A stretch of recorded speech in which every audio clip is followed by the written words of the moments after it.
We expect economic growth to pick up, and it's been extremely weak for many years in South Africa. So this year we see growth strengthening to 1.6%, which would be the highest for 5 years, up from 0.7 last year, and then firming again to around 2% in 2019.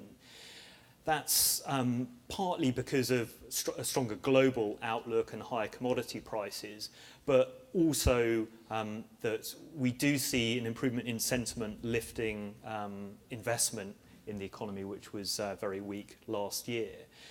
And actually, we've done some work looking at long-term growth in South Africa and other emerging markets, and what that shows is that between 2012 and 2016, total factor productivity growth has actually been heavily negative in South Africa. So given the growth in the workforce and a bit of investment, then South Africa really should be able to grow 2% a year, no trouble at all. If we have some reforms, some better management of the state-owned enterprises, then there's some upside to that 2% growth. And what about the public finances? They seem to have had trouble hitting their targets. They've been constantly revising them. So, do we see that getting back on track?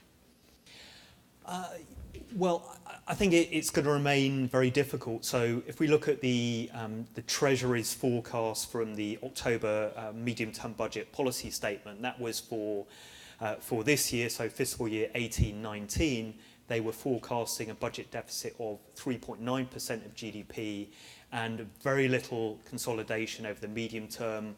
Government debt to GDP was going to be rising to 60% and beyond. Since then, the government, and including Ramaphosa, have come out in favour of free education for all but the rich at university, which would add around 0.3–0.5% GDP to that budget deficit. So that would potentially take it to close to 4.5%. Our expectation is that there will be an announcement of some fiscal consolidation in next week's budget. Well, I say next week, but potentially it could be postponed if there was a vote of confidence in Zuma in the meantime. But the Finance Minister, Gigaba, has indicated that there is this kind of fiscal tightening that is in the pipeline. So we'll have to see whether they deliver on that in the budget. And that's our baseline. And I think for the rating, that's going to be critical to see if we do see a credible medium-term fiscal consolidation program being set out that would be sufficient to stabilise and reduce government debt to GDP.